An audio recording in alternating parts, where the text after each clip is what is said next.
মনরেগা বাঁচাও কর্মসূচির অঙ্গ হিসেবে শান্তির বাজার বিধানসভা কেন্দ্রের মনু মনপাথর বাজারে এক ঘন অবস্থান কর্মসূচি অনুষ্ঠিত হয়। ত্রিপুরা প্রদেশ কংগ্রেসের শান্তির বাজার ও জুলাইবাড়ি ব্লক কমিটির উদ্যোগে উপস্থিত ছিলেন ত্রিপুরা প্রদেশ কংগ্রেসের প্রদেশ সভাপতি আশিস কুমার সাহা, ত্রিপুরা প্রদেশ আদিবাসী কংগ্রেসের চেয়ারম্যান শব্দ কুমার জমাতিয়া, প্রদেশ আদিবাসী কংগ্রেসের জেনারেল সেক্রেটারি ঝিলিক কুমার রিয়াং, প্রদেশ কংগ্রেসের সেক্রেটারি ইন্দ্র মানিক জমাতিয়া ও দক্ষিণ জেলা সভাধিপতি মৃদুল পাটারি প্রমুখ। বক্তারা আলোচনা করতে গিয়ে আজকের এই কর্মসূচি সম্পর্কে সংবাদ মাধ্যমের মুখোমুখি হয়ে বলেন, সরকার পরিকল্পিতভাবে সাধারণ মানুষের অধিকার কেড়ে নিচ্ছে। মনরেগা প্রকল্পের মাধ্যমে যে ন্যূনতম জীবিকার অধিকার মানুষের পাওয়ার কথা, তা আজ শাসক দলের ব্যর্থতা ও দুর্নীতির কারণে ভুলণ্ঠিত হয়েছে। কংগ্রেস নেতৃত্ব স্পষ্টভাবে জানান, মানুষের অধিকার পুনরুদ্ধার এবং গণতন্ত্র রক্ষার লড়াইয়ে জাতীয় কংগ্রেস শেষ পর্যন্ত দৃঢ়ভাবে লড়াই চালিয়ে যাবে। আগামী 2028 নির্বাচনে ত্রিপুরা রাজ্যে পুনরায় ক্ষমতায় ফিরবে জাতীয় কংগ্রেস এবং মানুষের হারিয়ে যাওয়া অধিকার পুনরুদ্ধার করা হবে। আজকের এই কর্মসূচিকে কেন্দ্র করে উপস্থিত কংগ্রেস কর্মী সমর্থকদের মধ্যে সংগ্রামী চেতনা লক্ষ্য করা গেল।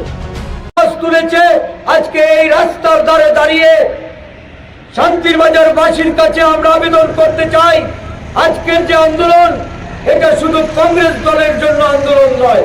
এই মনরেগার কাজ দেশের আদিবাসী জনগণ, দলিত জনগণ, সংখ্যালঘু জনগণ, পশ্চাৎপদ মানুষ, নারী, পুরুষ, গরিব অংশের মানুষ এই মনরেগার কাজের সঙ্গে যুক্ত থেকে তাদের অর্থনৈতিকভাবে তাদের দুবেলা অন্নের যোগান দিতে কংগ্রেস সরকার প্রবর্তিত আইন, এই আইন নিয়ে যখন কাটাছেঁড়া চলছে, এই আইন নিয়ে যখন দেশের বিজেপির শাসন, সেটা যখন বিভ্রান্তি প্রতারণামূলক তারা যখন পদক্ষেপ নিচ্ছে, তার বিরুদ্ধে কংগ্রেস রুখে দাঁড়াচ্ছে। কংগ্রেসের এই লড়াই সারা দেশের জনগণের জন্য লড়াই, এই শান্তির বাজারের জনগণের জন্য লড়াই, এই উদয়পুর বিলোনিয়া জেলার মানুষের জন্য লড়াই। এই আদিবাসী সম্প্রদায়ের জাতি অভিশপ্ত একটা জাতি, তাদের রোমান স্কিমের কথা বাদ দিয়ে তাদের নিজস্ব বড় রাজবাড়িতে বলে না কেউ 184 জন রাজা রাজত্বের মধ্যে কেউ 184 জন বড় বলে বড় বলতে পারে না। রিগনের বড় পরিধান করে রাজ পরিবারের যারা রাজকুমারী মহারানী রিগনের বড় পরিধান করে। আমি ট্রাইবাল স্টুডেন্ট ফেডারেশন করেছি, যেটা টিএসএফ এর আন্দোলনের ফলে সারা রাজ্যে আমরা স্কোয়ার রিগনের বড় পরিধান করতে পেরেছি। দুর্ভাগ্য এর জন্য বলি আমি, এটা অভিশপ্ত একটা জাতি।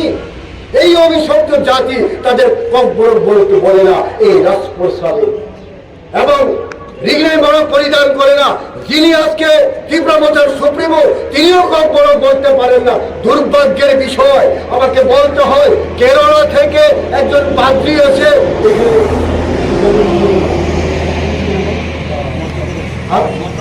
না বাচিয়া নামে কক বড় ফিল্ম করে অ্যাওয়ার্ড পেয়েছে, সেই কেরালা থেকে একজন পাদ্রী এই রাজ্যে আছে।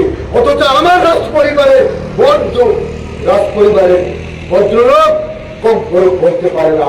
আমরা বলি ভূভাগ্রা কি চয়, কিসের ভূভাগ্রা কি চয় বলো। দুর্ভাগ্য কি হয়েছে? चलो परचाए बोला था, लेकिन क्या हुआ अभी?